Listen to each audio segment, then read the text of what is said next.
మత్తయి సువార్త 13వ అధ్యాయం 24వ వచనం నుంచి 30వ వచనం వరకు చదువుకుందాం. మత్తయి సువార్త 24వ వచనం నుంచి 13వ అధ్యాయం 24 నుంచి 30 వచనాలు, అడుగుమట 36 నుంచి 43 వచనాలు. దయచేసి మీ కొరకు నేను చదువుతాను, చాలా జాగ్రత్తగా వినండి. ఆయన మరి యొక్క ఉపమానం వారితో చెప్పాను, ఏమనగా పరలోక రాజ్యము తన పొలములో మంచి విత్తనం విత్తిన యొక్క మనిషిని పోలి అనేది. మనుషులు నిద్రించుచుండగా అతని శత్రువు వచ్చి గోధుమల మధ్యను గురుగులు విత్తిపోయాను.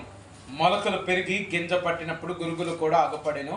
అప్పుడు ఇంటి యజమానుని దాసులు అతని ఎద్దుకు వచ్చి, అయ్యా, నీవు నీ పొలంలో మంచి విత్తనము విత్తితివి కదా, అందులో గురుగులు ఎక్కడా నుండి వచ్చినవని అడిగిరి. ఇది శత్రువు చేసిన పని అని అతడు వారితో చెప్పగా, ఆ దాసులు, మేము వెళ్ళి వాటిని పెరికి కూర్చుట నీకు ఇష్టమా అని అతనిని అడిగిరి. అందుకతడు, వద్దు, గురుగులను పెరుగుచుండగా వాటితో కూడా ఒకవేళ గోధుమలను పెళ్ళగింతురు, కోతకాలము వరకు రెంటిని కలిసి ఎదుగనీయడి.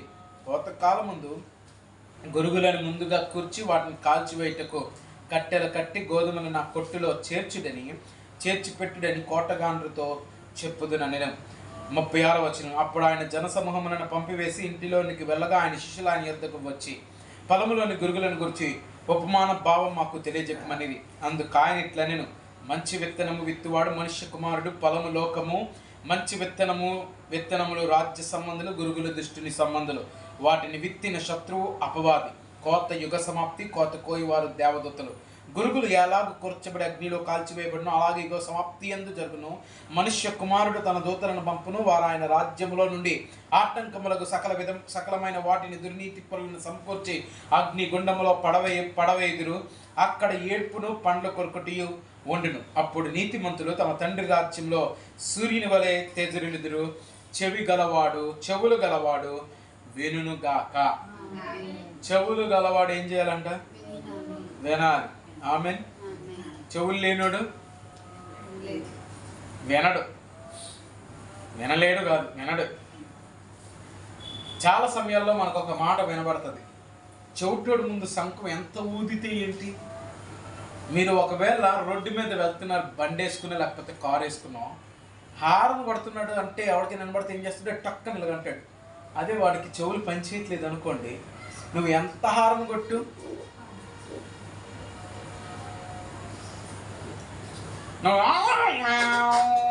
గట్టి మోగించి చుట్టుపక్కల అందరూ ఎవరో ఆపురా ఆయన హారడం. కానీ చెవులు లేకపోతే ఎవడు కూడా, దేవుడు అంటున్నాడు రాత్రి కాలంలో చెవులు గలవాడు వినుగాక అంటున్నాడు.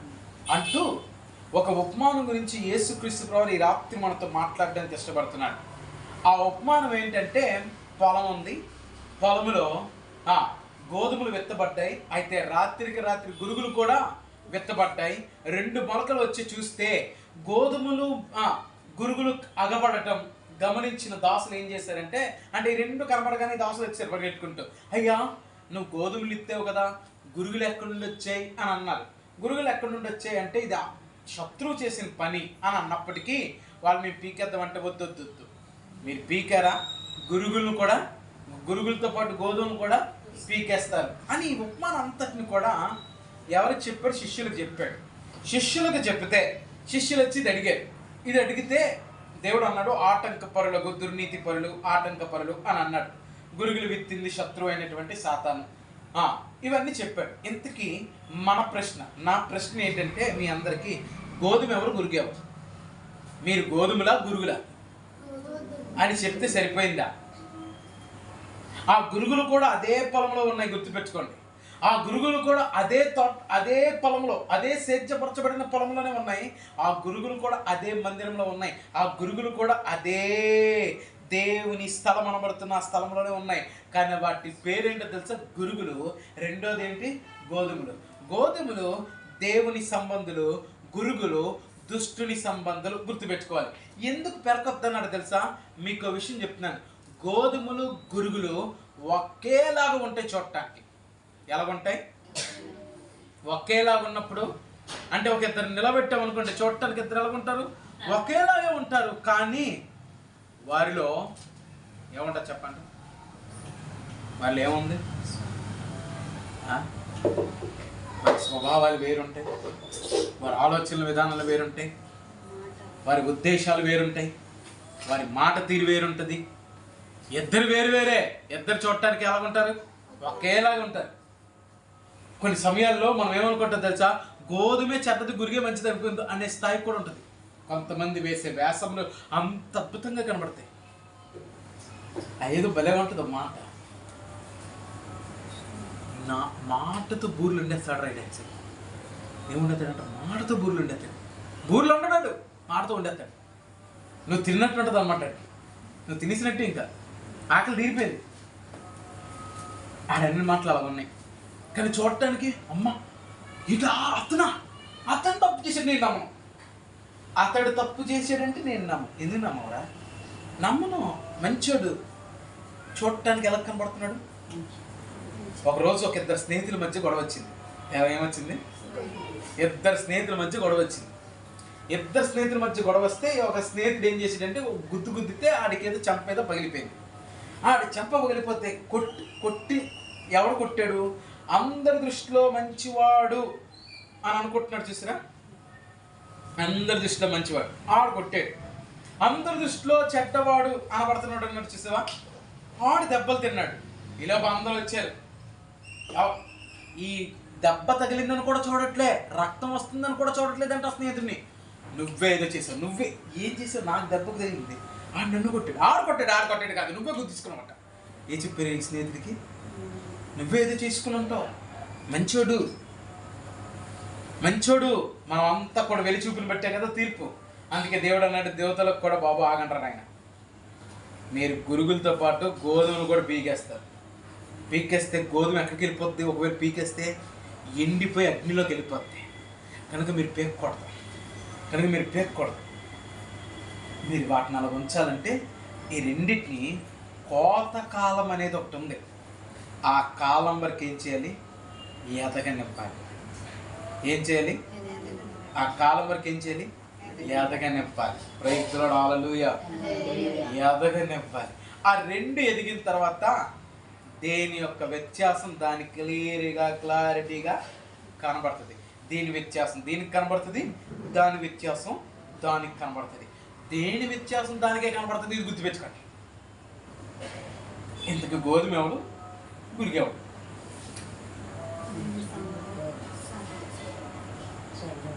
పనులు మీకే చెప్తాను. గోధుమ ఎవడో, గురిగేవడో. గోధుమ ఏమో దేవుని సంబంధం ఉంది కదా, గురిగేమో ఎవరి సంబంధం ఉంది? దుష్టుని సంబంధం ఉంది. ఓకే, ఫస్ట్ నేను తీసుకుంది శిష్యులు తీసుకుందాం. శిష్యులు ఎంతమంది? 12 మంది. ఓకే కానివ్వండి, 12 మంది కానీ ఎక్కువ మందే, కానీ 12 మంది అంటున్నారు కదా, అలాగే కానిద్దాం. 12 మందిలో 11 మంది ఎలాగున్నారు? గోధుమల్లాగా ఉన్నారు. ఒక్కడు మాత్రం గురుగు, కానీ 12 మందిలో ఉన్నారు. మీ 12 మందికి 12 సింహాసనాలు ఉంటాయని దేవుడు వాగ్దానం చేశాడు. ఆ 12 మంది ఉన్నారు, కానీ ఒకడు మాత్రం ఏమిటి చెప్పాలి? ఒకడెవడు? మీలో ఒకడు సాతాను అని యేసయ్యే క్లారిటీగా చెప్పాడు. మీలో చూడండి ఒకసారి, చదవండి ఒకసారి. ఏదేని చూడండి ఒకసారి. మత్తయి వార్త చూస్తారా, మార్క్స్ వార్త చూస్తారా?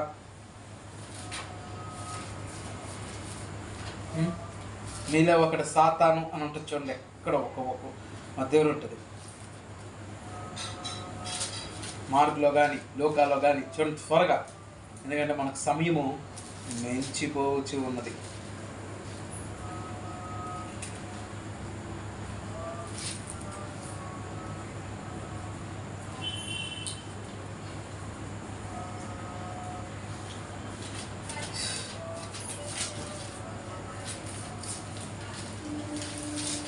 యోహాను సువార్త 13 వచ్చింది. దీన్ని ఒకసారి యోహాను సువార్త 13వ అధ్యాయం 2వ వచనం చదవండి. వారు భోజనం చేయుచుండగా ఆయనను అప్పగింపవలెనని సీమోను కుమారుడగు ఇస్కరియోతు యూదా హృదయములో అపవాది సాతాను చదవండి అమ్మా. ముందు ఆలోచన పుట్టించుండెను గనుక. ఎవరిలో ఆలోచన పుట్టించాడంటే గురుగు ఎవరిలోకి వచ్చింది? దేనికోసం వచ్చింది? యేసేను అప్పగించడం కోసం వచ్చింది. ఏమైనా దేనికోసమమ్మా? యేసేను అప్పగించడానికి వచ్చింది. దేవునికే మహిమ కలుగును కాక. యేసేను ఏం చేశారు? అప్పగించారు.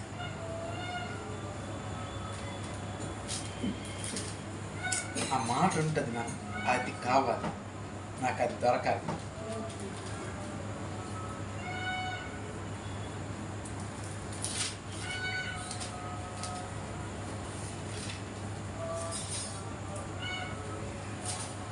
పోన్లేండి, దొరకకపోయినా దాన్ని తర్వాత అయినా సరే నేను మీకు చూపించి చెప్తా.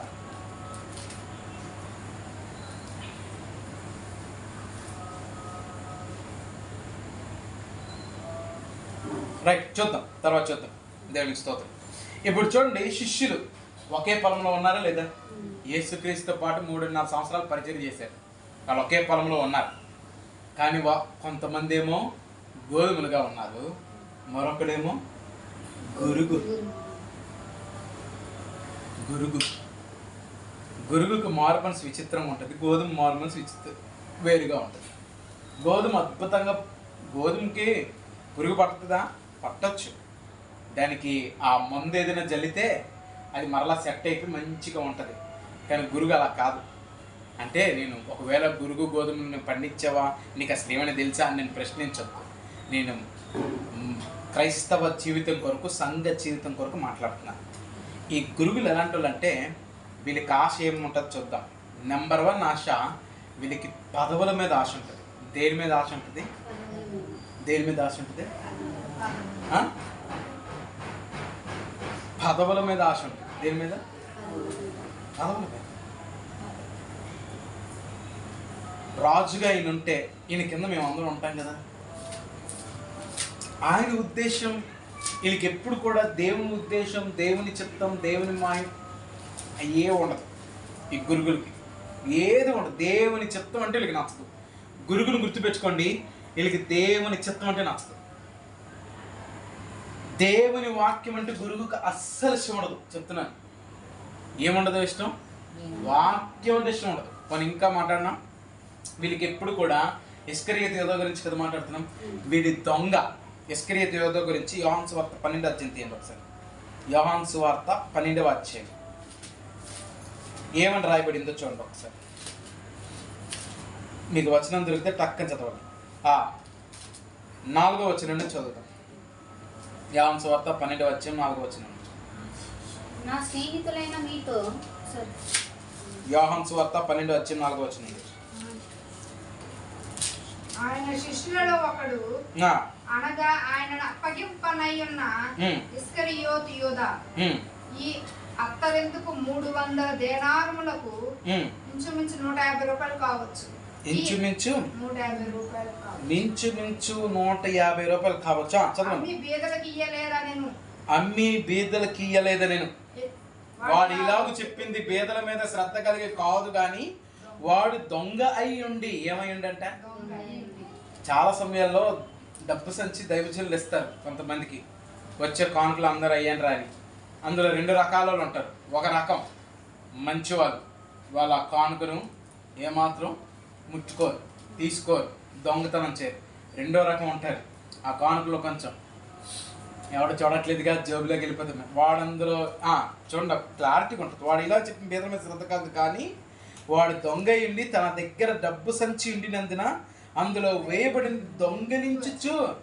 అంటే ఇస్కరియోతు యోధాలకు ఉన్నటువంటి ఆశ ఏంటో తెలుసా? ధనాపేక్ష. ఏ పేక్ష? ధనాపేక్ష. ఎంత పిచ్చి అంటే యేసుక్రీస్తు నమ్మేసింది 30 వెండి నాణాలకి. ఎన్ని వెండి నాణాలకి? 30 వెండి నాణాలకి, బంగారు నాణాలకి కాదు. ఒక ఆయన ఏమన్నాడంటే, నన్ను రూపాయికి అమ్మినా అమ్మేస్తారు. నిజమే కదా, అమ్మేస్తారు కదా. డబ్బుని చూపిస్తే ఇలా 10 రూపాయలు చేతికి ఇస్తే. అందుకే నేను పిల్లలకు ఒకటి నేర్పిస్తాను ఇప్పుడు. ఎవడైనా డబ్బులు ఇస్తే తీసుకోకండి, మీరు చాలా విలువైనవి. ఆడు మీకు ఇచ్చే స్థాయి ఫస్ట్ అవతలాడు తీసుకోవద్దు. మీరు సింహాలు అలా భావించండి. నీతిమంతుడు సింహం వల్లే ఉంటాడు, అంతేనా? ఎవడైనా ఇస్తే వెళ్ళి ఆడి దగ్గర తీసుకోవడం కాదు. ముందు ఇస్తున్నాడు ఎవడో ఫస్ట్ గ్రహించాలి. 100 రూపాయలు ఇస్తాను, నాకు విషయాలు చెప్పు, నీకెందుకు చెప్పాలో 100 రూపాయలు నాకెందుకు కాదు, మా ఇంటి బోల్డ్ సమృద్ధి ఉందని చెప్పాలి. అనేది 100 రూపాయలు ఇచ్చాడు, 100 రూపాయలు. గురుగు ధనాపేక్ష ఉండకూడదు. పిల్లలందరికీ చెప్తున్నా, పెద్దలకు కూడా చెప్తున్నా, ధనాపేక్ష ఉండకూడదు. ధనం అనే ఆపేక్ష ఉండకూడదు. ఏముండకూడదు? రూపాయి మిగులుతుంది, 10 రూపాయలు మిగులుతుంది. బైబిల్ మాట ఒకటి ఉంది, యెహోవా ఆశీర్వాదం ఐశ్వర్యం ఇచ్చిన నరుల కష్టము చేత ఆశీర్వాదము నేను కూడబెడితే అయిపోద్ది అనుకోవటం మూర్ఖత్వం. నేను కూడబెడితే అయిపోతుంది అనుకోవటం మూర్ఖత్వం. దేవుడు దాన్ని దాయకపోతే, దేవుడు దాన్ని ఆస్వాదించకపోతే, దేవుడు దాన్ని ఫలభరితంగా మార్చకపోతే అది ఎందుకు వ్యర్థమే, వ్యర్థమే చెప్తున్నాను. ధనాపేక్ష లేని వారే మీ కలిగిన వాటితో, బైబిల్ వాక్యం చెప్తుంది, తృప్తి కలిగి ఉండుడి. తృప్తి క్రైస్తవ జీవితానికి గొప్ప ఆశీర్వాదం అని మొన్న చెప్పాను. ఇస్కరియోతు యోధా జీవితంలో లేనిదేంటో తెలుసా? తృప్తి. ఏమాత్రం తృప్తి లేదు మనకి, ఏమాత్రం. ఉన్న పరిచర్య అద్భుతాలు చేసాడండి ఇస్కరియోతు యోధా. చచ్చిపోయిన శవాలను లేపుంటాడు, కుంటోళ్ళని బాగు చేసి ఉంటాడు, గుడ్డోళ్ళకి ఆ ప్రార్థన చేయగా వాళ్ళకి కళ్ళు వచ్చేసి ఉంటాయి. ఎందుకంటే దేవుడు మత్తయి సువార్త 10వ అధ్యాయంలో అవి చెప్పి పంపించాడు కాబట్టి ఇద్దరిద్దరుగా పంపించాడు. ఆ ఇద్దరుగా వెళ్ళిన ఆ ఇద్దరు సేవకుల్లో ఒకడు ఉన్నాడు కదా ఇస్కరియోతు యోధా, వాని ద్వారా కూడా దేవుడు కార్యం జరిగించి ఉంటాడు. కానీ వాడు గురుగు కదా, ధనాపేక్ష, ఎంతసేపు డబ్బే, ఎంతసేపు ఏం కావాలి? డబ్బు. అందుకే వాడికి దేవుడు యోహాను సువార్త 6:70 వచనం చూడండి, అక్కడ ఉంటుంది, మీలో ఒకటి సాతానని. యోహాను సువార్త 6:70 వచనం. అందుకు యేసు, నేను మిమ్మల్ని 12 ఏర్పరచుకొనలేదా? మీలో ఒకడు సాతానని చెప్పాను. సీమోను ఇస్కరియోతు కుమారుడైన యోధా 12 మందిలో ఒకడై ఉండి ఆయన అప్పగింపబోచుండెను గనుక వాని గురించి ఆయన ఈ మాట ఎందుకు చెప్పాడు సాతానని? వాడి గురించే. వాడు ఎవడంటే సాతాను. ఎందుకు? అదంతా దుస్తత్వమే. అప్పగించేది, వీడితో పని అవ్వకపోతే ఇంకోటితో, వీడితో పని అవ్వకపోతే ఇంకోటితో నిలబడతాం, నిలకడగందా, నిలబడతాం, నిలకడగా ఉందాం, పోనీ బలపరచబడతాం. అందరూ ఓడిపోయారు, అందరూ పడిపోయారు, కానీ నిలబెట్టినప్పుడు నిలబడతారు. కానీ మనోడు నిలబడలే. మనోడికి అది కాదు కదా. అవ్వకపోతే ఇల్లు ఆత్మహత్య, అవ్వకపోతే ఏంటిది? ఇల్లు చచ్చిపోవడం. అందరూ పడిపోయారు, కానీ నిలబెడతారు కదా. ఇన్ని నిలబెట్టుద్దుడేమో దేవుడు, కానీ ప్రవచనం, కొంతమంది అంటారు ప్రవచనం. అవును, అలాంటి క్యారెక్టర్ మనోడు బిల్డ్ చేసుకున్నాడు. ధనాపేక్ష, తృప్తి లేకపోవటం గురుగుకున్న లక్షణం. అది గోధుమలక్క తృప్తిని అందుతుంది, తనకొచ్చిన గింజను బట్టి తృప్తిని అందుతుంది, తనకున్న స్థితిని బట్టి తృప్తిని అందుతుంది. కానీ గురుగు, నువ్వు తృప్తి నొందట్లేదంటే అర్థం ఏంటో తెలుసా? నువ్వు గురువువి. నీకు ధనాపేక్ష ఉందంటే అర్థం ఏంటో తెలుసా? నువ్వు గురుగువి. కొంతమందికి ఎంత తింటున్నా చెప్పండి, ఎంత తింటున్నా? ఓ రోజు ఒక వీడియో చూశాను. మార్నింగ్ లేసాను, 4 ఇడ్లీలు తిన్నాను, ఆకలి అయిందని మళ్ళీ ఒక 4 చపాతీలు తిన్నాను, తర్వాత ఇంకా ఆకలి అవుతుందని 4 దోశలు తిన్నాను, తర్వాత మధ్యాహ్నం వెళ్ళాను, ఆ పలానా కేఎఫ్సీకి వెళ్ళాను, బకెట్ ఆర్డర్ చేశాను. ఎంత తింటాడు? మొత్తం రాత్రి అంతా 12 గంటల దాకా తిన్నాడు అంటాడు. మరి అది నిజమో అబద్ధమో కానీ ఆడికి ఎంత తిన్నా చెప్పాలి, తృప్తి. ఆడికి ఎంత మంచి వస్త్రాలు కొన్నా, కొంతమందికి చూడండి, నాకు బాగా కొనలే, ఆడికి బాగా కొన్నా.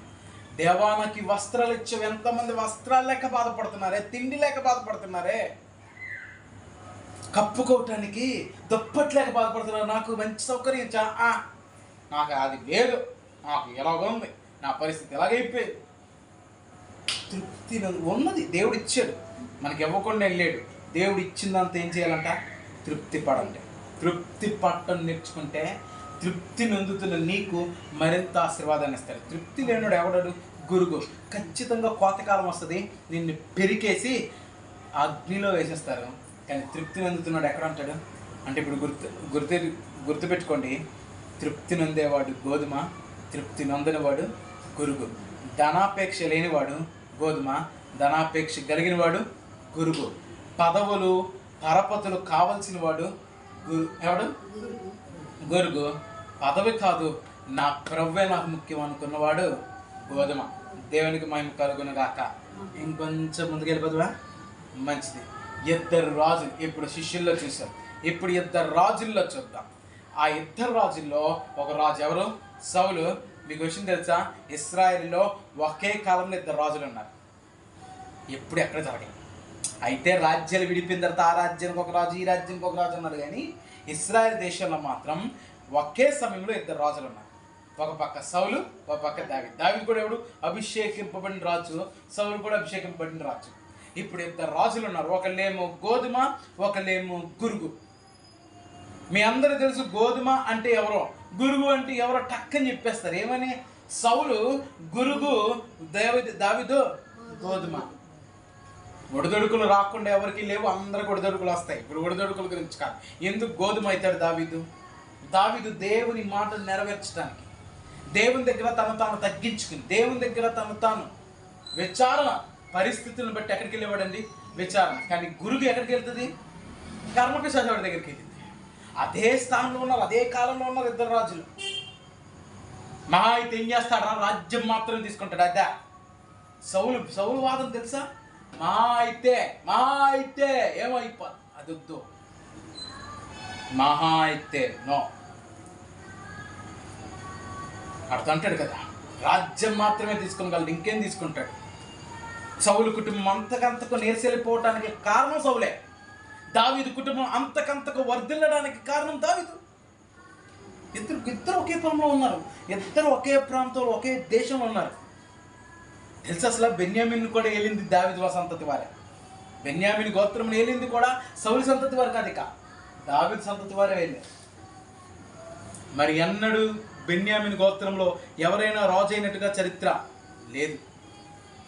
ఆ స్థాయి దావీదు అంటాడు కదా, దేవుడు అంటాడు కదా, సౌలుని శాశ్వత కాలంగా రాజుగా ఉంచాలనుకున్నాడు. దేవునికి స్తోత్రం కలుగునుగా. రాజుగా ఉంచాలనుకున్నాడు.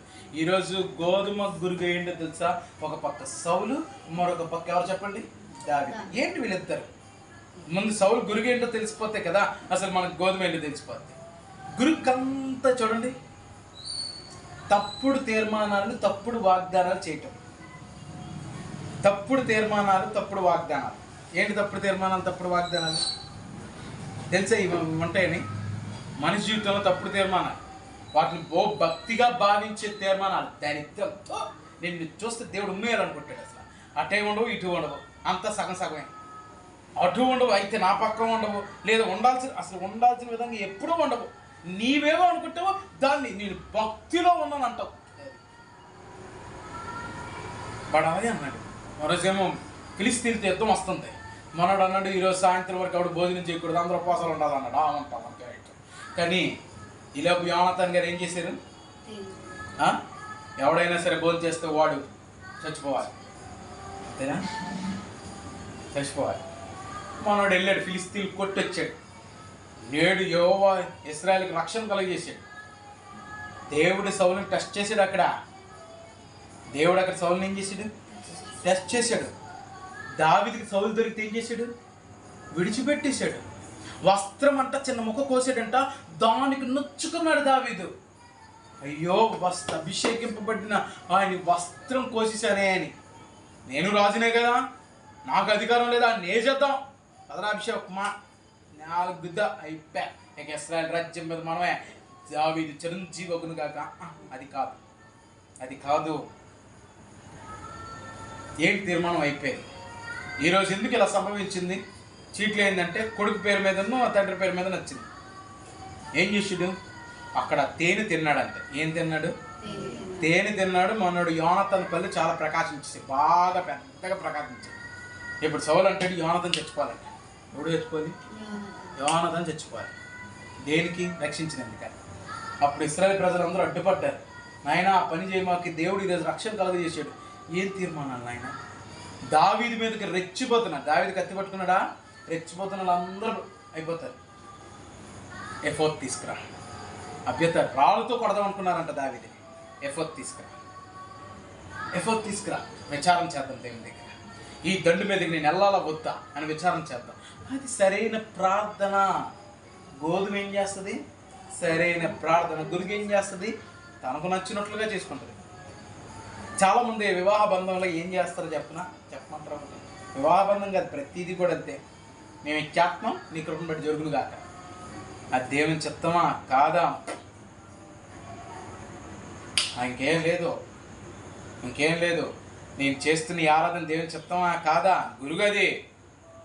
గురుగు పెళ్ళగించడానికి రెడీగా ఉందన్నమాట. స్తోత్రం కలుగును గాక. పెళ్ళగించడానికి రెడీగా ఉంటుంది. ఇంకా పెళ్ళగింపడమే. పెరుగుతుంది. దేవుడు పెరగనిస్తాడు. గుర్తుపెట్టుకోండి. దేవుడు టపీల్మని 2వ రోజుకి చేయడు, కొంచెం మెల్లగా పెరగనిస్తాడు. పెరగనివ్వాలి కదా, 2 సమానంగా పెరగాలి కదా. పెరగనిచ్చి పీకుతాడు. సౌలు ఎందుకు గురిగయ్యాడు? నచ్చినట్లు తీర్మానాలు. దయచేసి చెప్తున్నాను, ఆవేశంలో చాలా సమయాల్లో దేవుని దగ్గరికి వచ్చి తీర్మానాలు తీసుకోవద్దు. ఆవేశంతో దేవుడితో తీర్మానాలు చేయొద్దు, ఆలోచనతో. అందుకే ప్రసంగి గ్రంథం 5వ అధ్యాయంలో ఈ మాట రాయబడింది. చాలా జాగ్రత్తగా పెట్టుకోండి. ప్రసంగి గ్రంథం 5వ అధ్యాయం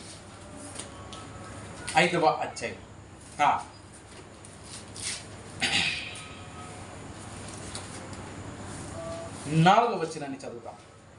నీవు దేవునికి మొక్కుబడి చేసుకుని నీ ఎడల దానిని చెల్లించుటకు ఏం చేయకూడదంట? దేవునికి మొక్కుబడి చేసుకుంటే ఏం చేయకూడదు? అమ్మా వినబడట్లే నాకు. చాలా మంది మొక్కుబడి చేసుకుంటారు లేట్. తర్వాత ఇద్దాం అనుకున్నాం. మొక్కుబడి చేసుకున్నాం కానీ తర్వాత చేద్దాం అనుకున్నాం. అదే మీ జీవితాల శాపం. నా జీవితానికి అయితే ఏంటి, ఎవరి జీవితానికి అయితే ఏంటి, అదే మన జీవితాలకు శాపం. ఆశీర్వాదం ఏంటి? ఆలోచన చేయకూడదు. మొక్కుబడి చేసుకున్నావా? ఆలోచన చేయకుండా ఇంకేమన్నా చూడండి. బుద్ధిహీనుడు ఎందు ఆయనకి ఇష్టం లేదు. నీవు మొక్కుకునే దానిని చెల్లించుము. నువ్వేం చేయాలి? మొక్కుకున్న దాన్ని. తర్వాత వచ్చిన నీవు మొక్కుకొని చెల్లింపకుండుట కంటే మొక్కుకొనకుండుటియే. మొక్కుకున్నావా? మొక్కుబడి మీద ఉండు. అంతేగాని గురుగులాగా ఏదో మొక్కుకున్నాను, నాకు ఇప్పుడు కుదరట్లేదు, నాకు అది అవ్వట్లేదు అన్నావా, నువ్వు గురువే. నిన్ను పెళ్ళగించి అగ్నిలో కాల్చేస్తాడు దేవుడు. కానీ గోధుమ మొక్కుకున్న దాన్ని చెల్లించడానికి, ప్రభువా నాకు సహాయం చేయి, నా కృప చూపించు, నన్ను బలపరచు, నన్ను ఆయుత్తపరచు అని మాట్లాడతాడు. దావీదుకి ఏం చెప్తే దేవుడే చేశాడు. కానీ సౌలు, రెండోది ఏంటి తెలుసా? సౌలులో గురుగుతనం, దేవుని చిత్తం చేయక లోకాశలకు పడిపోవడం. గురుగుకి ఏంటంటే లోకాశం. గురుగుకి ఏంటి? ఇప్పుడు ఆయన సమూయేలు గారు వచ్చారు, రాత్రి అంతా దేవుడితో మనం పెట్టాడు. ఉదయాన్ని వచ్చాడు. ఉదయం వచ్చిన తర్వాత నాకు వినబడుతున్న ఎద్దుల రంకెలు ఏంటి అన్నాడు. అంటే మనోడు సౌలు వెళ్ళి ఏం చేశాడు? ఎద్దులు చూశాడు. ఒంగోలు గిత్తలు భలే ఉన్నాయి అన్నాడు. ఏమన్నాడు? ఒంగోలు గిత్తలు భలే ఉన్నాయి. అసలు ఈ గిత్తలు మన దగ్గర ఎక్కడ దొరుకుతాయా? మరి ఇస్రాయేల్ ఎలాంటి గిత్తలు ఉంటాయంటారా? ఎవరన్నా పిలిచి ఉంటాడు, నాకు తెలిసి అడుగుంటాడు కూడా మాట వరుసకి.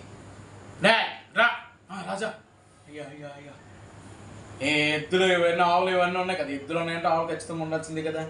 ఎద్దులు ఎలా దున్నితే అయ్యా, ఎద్దు ఉదయం మొదలు పెడితే సాయంత్రం వరకు ఆగకుండా నాగలి పెట్టడమే తడువయ్యా. టపా టపా టపా ఒక 10 ఎకరాలు తడ దున్నికెళ్తా. మన ఇస్రాయల్ దేశంలో ఎద్దులో 2 ఎకరాలు దున్నాయంటే అలసిపోతాయి. దానికి ఎంత గడ్డి వేయాలి ఏంటి? రోజంతా పని చేసేస్తాయా? అవునయ్యా, ఇది కావాలి మనకి. దేవుడు ఏమన్నాడు? అది వద్దు, ఇది కావాలి.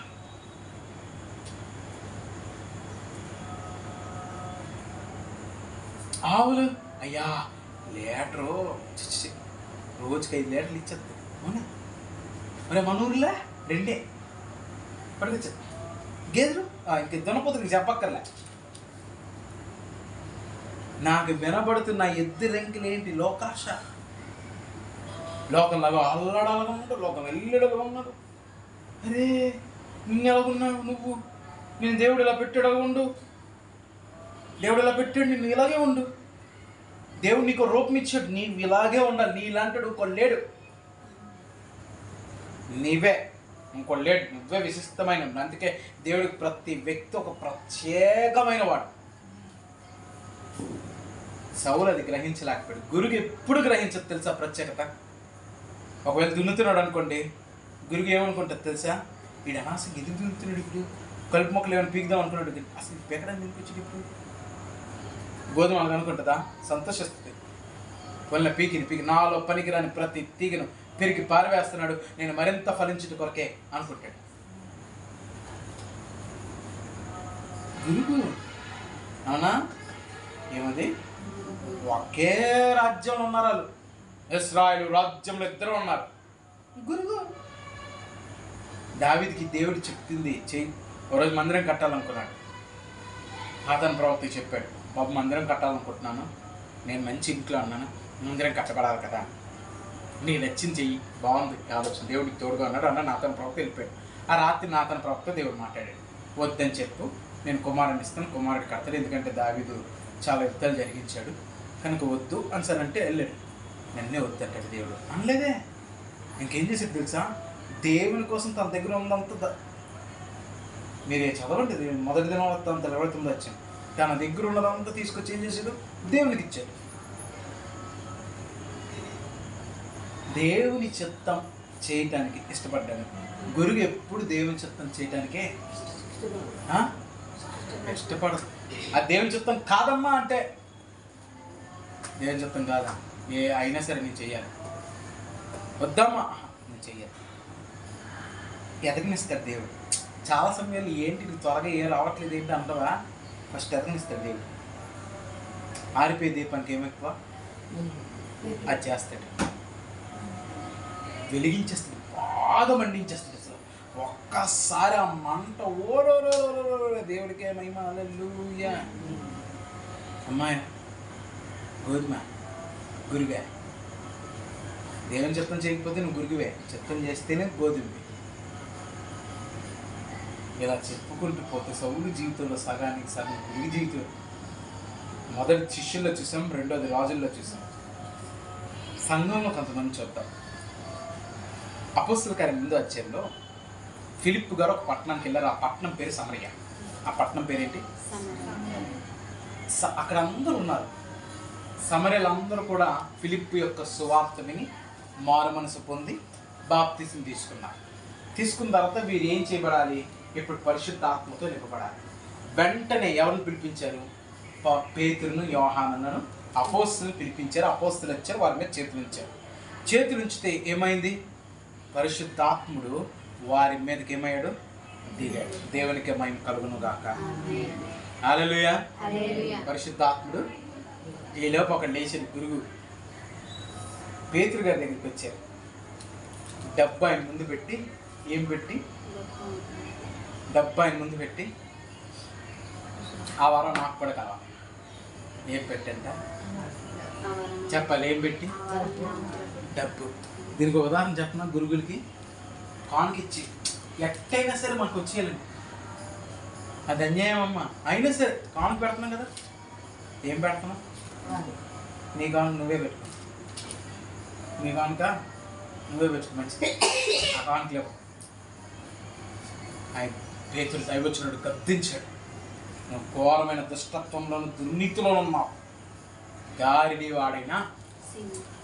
అక్కడ అందరూ గోధుమలుగా ఆత్మ అభిషేకంతో నింపబడ్డారు. ఓ అలలో ఒక అద్భుతమైన ఆరాధన జరిగింది ఆ రోజు. కానీ ఒక్కడు మాత్రం గురుగు అయిపోయాడు.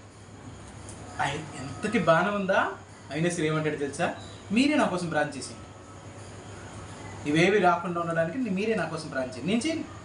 నేను చేయను ప్రార్థన, నేను చేస్తాను, అయ్యా నా కోసం కూడా ప్రార్థన చేయండి. నేనేదో తెలియకే ఇలా మాట్లాడేది, తెలియక అవిశ్వాసం వలన చేసి తిని కనుక దేవుని వాక్యం ఏముంది, కనికరింపబడి తిని. నేను కనికరింపబడ్డానికి కారణం తెలియక చేశాను, ఏదో తెలిసి తెలియక మాట అన్నాను, క్షమించండి దైవజనుడా, పేతురా, అపోస్తలుడా. గురువుకి ఎప్పుడు అసలు మీకు విషయం తెలుసా, గురువుకి క్షమాపణ అడగడం అంటే ఇష్టం ఉండదు. గురువుకి క్షమాపణ అడగడం అంటే ఎందుకు తెలిసి ఇష్టం ఉండదు, తను తాను తగ్గించుకోవటం గురువుకి ఇష్టం ఉండదు. గురువుకి ఏమి ఇష్టం ఉండదు, తన్ను తాను తగ్గించుకోవడం. నేను అడగడమేట సారే, అది గోధుమ అలా కాదు. ఒదిగి ఉండడం. తను తాను తగ్గించుకున్నవాడు ఏమవుతాడు? హెచ్చింపబడతాడు. తను తాను హెచ్చించుకున్నవాడు సమస్య లేదు, దాంట్లో సమస్య లేదు. గురువుకి ఎప్పుడు కూడా తగ్గించుకుని అస్సలు ఇష్టం ఉండదు. దయచేసి గురువులు అవ్వద్దు, పరలోకానికి వెళ్ళం. మిమ్మల్ని మీరు హెచ్చించుకుంటే ఓ మా అంతటోళ్ళు లేడు అనండి, పర్వాలేదు. కొంతమంది మాటలకి కొంతమంది ఏమంటారు సరే వాడు మన మధ్యకు రావద్దు. వాడి హెచ్చింపు మాటలు వింటే చిరాకేసేస్తాడు. వాడి మాటలు వింటేనే అమ్మో. చిన్నపిల్లడు కాదు, పెద్దవాళ్ళు. చిన్నపిల్లలు మాట్లాడారంటే దేవునికి స్తోత్రం, వాళ్ళు తెలిసి తెలియని వయసు, నవ్వుకుంటాం, సరదాగా ఉంటుంది. కానీ పెద్ద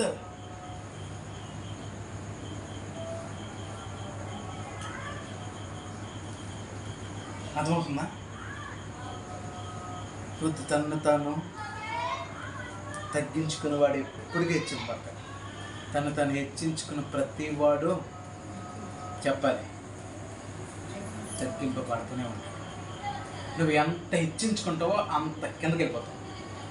నువ్వు ఎంత తగ్గించుకుంటావో అంత హెచ్చింపడతావు. ఎదిగే కొద్దీ వదగాలి. ఎదిగే కొద్దీ ఏమవ్వాలి? వదగాలి. ఈరోజు నేను ఉంటున్న ఈ కృప, ఇదంతా నీ కృపయ్యా. నీ కృప లేనిదే నేను కాదు. ఇది ప్రతిరోజు ప్రయాణం చేస్తున్నావు, వస్తున్నావు, ఇది నీ కృప. నేను బండి మంచిగా డ్రైవ్ చేస్తున్నాను, అందుకే అంత లేదు, అక్కడ అంత లేదు. నీ బండి డ్రైవింగ్ ఎప్పుడో పోయేవాడిది, ఎప్పుడో. కానీ నీ డ్రైవింగ్లో దేవుని తోడు, దేవుని వాగ్దానం ఉండబట్టే, ఆయన హస్తం ఉండబట్టే ఇదంతా నీ కృపయ్యా. నేను సంపాదిస్తున్న నా కష్టార్జితం. నిశ్చయముగా నీ చేతుల కష్టార్జితం అనుభవించదు అని వాక్యం ఎందుకు పెట్టాడు దేవుడు? తగ్గించుకున్నాడుకి ఆ వాక్యం వాగ్దానం నెరవేర్చబడతాయి. హెచ్చించుకున్నాడికి ఏమవుతాయి? అంతేనా? తగ్గించుకున్నాడికి ఎప్పుడు ఉంటుంది, హెచ్చించుకున్నాడికి ఏముంటుంది? చూడండి చూడండి చూడండి, అన్నీ గమనిస్తూ ఉండండి. ఎవడెవడ హెచ్చించుకుంటున్నాడు అందరికి ఉంది తీర్పు. మామూలుగా లేదు. మళ్ళీ ఒకసారి దేవుడు దెబ్బ కొట్టాడు, బుద్ధి రాలేదనుకో, ఈసారి పైకి తీసుకెళ్ళిపోతాడు. కొడతాడు కొడతాడు కొడతాడు కొడతాడు కొడతాడు. దేవుని తీర్పు ఎలాగుండో చెప్తాను. ఫస్ట్ కొడతాడు, వినరా, వింటాను ప్రభా, మళ్ళీ కొడతాడు. ఎన్నిసార్లు గద్దించినను లోబడిన వాడు మరి తిరుగు లేకుండా హఠాత్తుగా నాశన మగును. వాక్యం అది. నీకు బుద్ధి రావాలని దేవుడు ప్రయత్నం చేస్తున్నప్పటికీ అడ్రెడ్డెడ్డెడ్డెడ్డే ఎంత హెచ్చించుకుంటావా? గారడి సీమోనా, నీ సీమోన్లు ఎక్కువైపోయారు. గారడి సీమోన్, మంచి సీమోన్లు కాదు వీళ్ళందరూ, గారడి వాళ్ళే. అంతా గారడియే. ఒకరు వచ్చి అంటారు గారడి వాళ్ళు. వాళ్ళ బాధ ఏంటి తెలుసా? మా సంఘం మాత్రమే పరలోకానికి, మిగతా సంఘములన్నీయో ఎక్కడికంట నెత్తి మీద వేసి కొట్టాలి వెంటనే. అంటే మరీ విచిత్రం కాకపోతే మా సంఘాలు మాత్రమే వెళ్తాయి. ఎవరు చెప్పండి? ఈ వాక్యంలో రాయించడా ఫలానా సంఘముల వారు మాత్రమే ఈ రాజ్యములకు వారసులు అంటే అదే సంఘం అందరూ పెట్టుకునేవాళ్ళు, అదే పేరు పెట్టుకుంటారు. దానికెట్టి మీకు తెలుసా?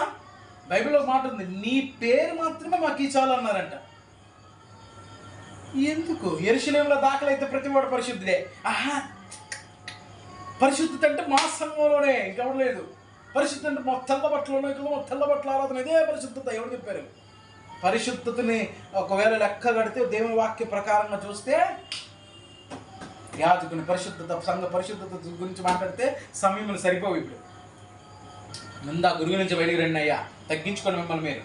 నీకు బలం ఉండొచ్చు, నీకు శక్తి ఉండొచ్చు, నీకు ఎంత వాక్చాతుర్యం ఉండొచ్చు, ఏమన్నా ఉండొచ్చు, కానీ నిన్ను తగ్గించుకోవాలి. ఒక సమస్య వస్తే ఒక వ్యక్తి కట్టలు దించేసుకుంటుంది కోపం ఆయనకి, కానీ దేవుడు మాట్లాడుతున్నాడు, అన్నా వచ్చా తీర్పు దేవుంది అని చెప్పు. తీర్పు ఎవరిది? పదం దైవజన నోట యుద్ధం యెహోవాది అని వచ్చిందంటే మామూలు మాట కాదు. యుద్ధం ఆడబోతున్నాడు ఆయన. సమస్య లేదు, దాన్ని నా చేతిలో దాటిస్తుంది. నా వల్ల కాదు. దేవుడు యుద్ధం ప్రారంభం స్టార్ట్ చేస్తా ఆయన ఎలా ఎప్పుడు కొడతాడు తెలుసా? అంటే ఇంకా పైకి రావా వస్తాడు. గులిగేదంతా 40 రోజులు. ఇన్ని రోజులు ఒకరోజు వేసాడు. మనం ఒకరోజుకి గింజిపోతున్నామేమో కానీ గులిగేది 40 రోజులు వేసాడు. దావీదు వచ్చాడు 40 రోజులు. ఎన్నో సంవత్సరాల ముందు ఒకడు అర్థండొచ్చు. ఒకే ఒక రోజు ఏమన్నాడు దావీదు? వరుసలు పట్టుకొచ్చేది యుద్ధం యెహోవాదే, జాగ్రత్త, నిన్ను చంపి కాకులకి గద్దలకి పక్షులకి సమస్య లేదు. ఆడికెత్తే ఆడిని ఆడిపేక గులియదు కత్తే గులియదు పేకని తీసింది. తెలుసా మీకు? గులియదు కత్తే తగ్గించుకోండి. అందుకే గురుగుల్లాగా బ్రతకొద్దు దయచేసి. గురువుకి ఎప్పుడు హెచ్చింపే, గురువుకి ఎప్పుడు అన్ని బాధలే. మీకు ఇంకో విషయం చెప్పి నేను ముగించేస్తాను. ఈ గలతీ పత్రిక 2వ అధ్యాయంలో ఉంటుంది. పౌలు భక్తుడు ఉన్నాడు, ఎదురుగా కేఫా మరియు బర్నబాలు ఉన్నారు. వారిలో ఒక్కసారి ఆ గురుగుతనం వచ్చింది. తర్వాత వాళ్ళు ఏమి పరలోకానికి వెళ్ళలేదు నేను అనట్లేదు. వారిలో ఆ గురుగుతనం ఏంటో తెలుసా? వేషధారణ. ఏ ధారణ అమ్మా? వేషధారణ ఇప్పుడు తెలుసా? సమయం బట్టి ఉంటుంది. ఇటుగా లేస్తే ఇటు మాట్లాడేసి, అటుగా లేస్తే అటు మాట్లాడేస్తే కాదు దాన్ని వేషధారణ. ఎన్ని గాలులైనా విని మాట మారదాడు. మాట ఎంతకాలం చెప్పాలరా, మాట మార్చు. అక్కడ జరిగింది ఏంటి? యాకోబు దగ్గర నుంచి కొందరు రాకమున్న పంట కేఫా నేను నిజంగా చెప్పాలంటే ముఖాముఖిగా ఎదిరించి తిని అంటాడు. కేఫాకి ముందు వచ్చినాల్లో కుడి చేయి ఇచ్చి మీరు భేదాలు జ్ఞాపకం చేసుకోవాలంటే మేము మాకు అది ఇష్టం అని షేక్ హ్యాండ్ ఇచ్చుకుని హక్ చేసుకుని ఓకే మీ పరిచయకి వెళ్ళండి, దేవుడు మిమ్మల్ని అన్యజనులకు అపోస్తలుగా చేసాడు, మమ్మల్ని ఏమో ఇశ్రాయేలుకు అపోస్తలుగా చేసాడు అని ఒకరినొకరు బలపరుచుకుని వెళ్ళండి. ఇప్పుడు కేఫాను ఎదురుగా కేఫాను పట్టుకుని కేఫా నువ్వు చేస్తుంది రాంగ్, వేషధారణ వద్దు. మనము జన్మంగా యూదులమే కానీ అన్యజనులు చేరిన పాపులము, మనకి వేషధారణ వద్దు. దయచేసి ముసుగు దొంగలు ఏం దొంగలు? గురుగులందరూ ముసుగు దొంగలు గుర్తుపెట్టుకోండి. గురుగులందరూ ఒకలాగే కనబడుతుంది బయటికి చూడటానికి. అమ్మో ఎంత పరిశుద్ధతో ఆ బైబిల్ చేతిలో పట్టుకుందంటే, అయ్యా దివారాత్రులు ప్రార్థన చేస్తున్నాను అయ్యా. దేవుడు నాకు ఒకే ఒక ప్రశ్న అడిగాడు ఒక 2-3 రోజుల క్రితం. ఉపవాసం జనాలు గిచ్చిపోతున్నారు కదా, నిజంగా ఉపవాసం నాకు ఇష్టమా అని అడిగాడు. అలాగా ప్రభు ఇష్టం, చాలా అద్భుతాలు అంటే అందుకే కదా అందరు నిల్చున్నారు బయట అన్నాడు. ఆయన నాతో మాట్లాడుతుంటే నేనేం చేస్తాను? అందరూ అందుకే నిల్చున్నారు కదా. అదేంటి నిల్చోడం ఏంటి? నాకు నిజమైన ఉపవాసం ఏంటి? రక్త సంబంధికి నీ ముఖం తెప్పకూడదు. రక్త సంబంధికి నువ్వేం చేయకూడదు? నీ ముఖం. రక్త సంబంధి ఎవడు? ఫస్ట్ ప్రశ్న అది. ఎవడైతే క్రీస్తు రక్తంలో కడగబడతాడో వాడే రక్త సంబంధి. క్రీస్తు రక్తంలో కడగబడిన వాడే మన రక్త సంబంధి ఆత్మీయంగా. నువ్వు ముఖం తిప్పిస్తున్నావే. నువ్వు కనీసం ప్రేమ అమర్యాదగా, గురువు అమర్యాదగా నడుస్తుంది, ప్రేమ ఏం చేస్తుంది? అమర్యాదగా. ఇప్పుడు వాడు ఉన్నాడు నాకు కుమారుడు, వాడు ఏదో తింటున్నాడు, వాడు ఏదో మంచిగా చికెన్ ముక్క తింటున్నాడు, లెగ్ పీస్ వేసారు అడిగి వాడు తింటున్నాడు. నేను చూసాను, ఆ లెగ్ పీస్ లాగేసుకున్నాను. లెగ్ పీస్ నేను తింటున్నాను. ఇప్పుడు మీరు అందరూ ఆ దృశ్యం చూసారు, ఏమంటారు చెప్పండి? అబద్ధం కూడా చెప్పేది పర్లేదు, చెప్పండి అమ్మా. అసలు వీడి తండ్రేనా? ఫస్ట్ ప్రశ్న. వీడి నాన్నేనా అసలు? కొడుకు ఎవడైనా తండ్రి కడుపు మార్చుకుని ఏం చేస్తాడు? పిల్లోడికి పెడతాడు. కానీ ఈడెవడు రా నాయన ఆడి దగ్గర లాక్కుని తింటున్నాడు. అసలు తండ్రేనా? వాడి వెనకాడు ఇది కాదు. ఎందుకంటే వీడి పిల్లడు కూడా వాడి మీద ప్రేమ ఉంది, అమర్యాద. వాడుకున్నది కూడా లాగేసుకుని తినేస్తున్నాం అంటే ఏం చేయాలి? అమర్యాద. గురుగు నిన్ను పెళ్ళగించే సమయం ఆసన్నం అవుతుంది, జాగ్రత్త. అమర్యాదగా తెచ్చిస్తున్నారు. ఒకటి కొంతమంది నడుపుతున్నారు, దేవుని సేవ అనే పేరు చెప్పుకొని అమర్యాదగా నడుస్తున్నారు చాలామంది. నేను వారందరినీ హెచ్చరిక చేస్తున్నాను. కోపంతోనే, ప్రేమతో కాదు, కోపంతోనే చెప్తున్నాను. ప్రేమతో చెప్పట్లే, ప్రేమ అయిపోయింది. జాగ్రత్త. ఇక మీదటైనా నేను గురువుగా ఉన్నానా గోధుమగా ఉన్నానని పరిశీలన చేసుకుని వేషధారం నుంచి బయటికి రండి. దేని నుంచి బయటకు వస్తారు? గురువుగా అంతా వేషధారనే, అంతా వేషమే. నేను వేషం వేసుకుంది అదంటే అది ఒక తల్లి ఉంది యజ్బేల్, శిరోభూషణాలు ధరించేసుకుందంట. ఏం ధరించుకుంది? ఎంతమంది రంగు వేసుకుంటున్నారు చుతికి? మనకు అది అలవాట్లేదు. ఫస్ట్ నుంచి వేసి రక్తమే చేయి. ఆమె శిరోభూషణాలు ధరించుకుందంట. ఏం ధరించుకుంది?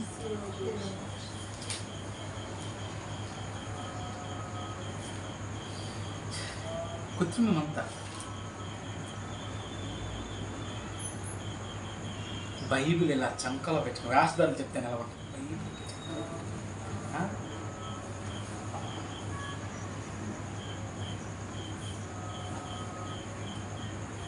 ఈ బైబిల్ ఇలా పక్కన పెడితే రారా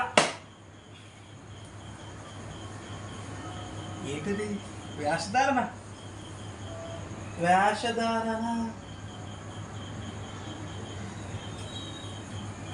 కొంతమంది నోరుకి అద్భుత అనుభవం.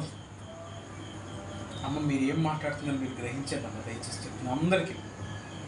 ఎవరు ఏం మాట్లాడుతున్నారు, ఎవరు ఏం చేస్తున్నారు గ్రహించండి. ఫస్ట్ ఏం మాట్లాడుతున్నారు, ఏం మనకి గురువుకి తేడా ఉండాలి. గోధుమలాగా ఉండాలి. మనం గోధుమ ఎదుటోడికి మీకు వచ్చింది తెలుసా? మంచి గోధుమలతో మిమ్మల్ని తృప్తిపరుస్తామండి. మనతో లోకాన్ని తృప్తిపరచాలి. మనం గోధుమ అయితే నిన్ను బట్టి లోకం తృప్తిని ఉండాలి. ఒకరోజు ఒక స్నేహితుడు ఒకటి అన్నాడంట, రే నువ్వేం చేయొద్దురా, నాతో ఉండు. అదేంటి? నువ్వు నాతో ఉంటే చాలురా, నువ్వు నాతో ఉంటే నా పక్కన ఉండు, నీకు నచ్చింది చేసుకో. అలా కాదురా, నా దగ్గర విస్తార సొమ్ము ఉంది, నీకు నచ్చింది ఆర్డర్ పెట్టుకో, నేను ఎక్కడో నా పక్కన ఉండి నన్ను విడిచి వెళ్ళొద్దు. ఎందుకు? నువ్వుంటే నాకు చాలు, నువ్వుంటే నాకు, నువ్వుంటే నాకు ఏదో బలం. నిజంగా వేసి ఆ మాట నీతో చెప్పాలా? నువ్వుండి చాలు, నువ్వుంటే నాయనా, నువ్వుంటే నాకు బలం రా, నువ్వుంటే నాకు శక్తి. లోకంలో ఏసై ఒక రోజు వచ్చి అడుగుతాడు కదా, ఏమని? మా నిమిత్తం ఎవడు వెళ్తాడు? నేనున్నాను యెషయా అన్నాడు. గోధుమ యెషయా, నేనున్నాను గోధుమ, నేనున్నాను గొడవ, నన్ను పంపించింది. అదే మనం లోకానికి వెలుగు గుప్పు. అయ్యో ఎన్నెన్నో డైలాగులు, ఎన్నో పాటలు, ఎన్నెన్నో ఆరాధనలు. కానీ ఒక్కరోజు నేను గురుగుగా ఉన్నానా, గోధుమగా ఉన్నానా, వేషధారంతో ఉన్నానా? 6 100 150 అయినా నా మాట, నా మొక్కుబడి, నా సమర్పణ, నా యాచకత్వం, నా నీతిమత్వం, నా యథార్థత మారకూడదంతే. నా యాచకత్వం మారకూడదు, నా నీతి మారకూడదు. నేను సాక్ష్యంగా ఇది చెప్తున్నాను, దేవునికే మహిమ కలుగుందాక. నేను ఒక ప్రాంతంలో ఆగి ఫ్రైడ్ రైస్ తిందామని ఆగాను.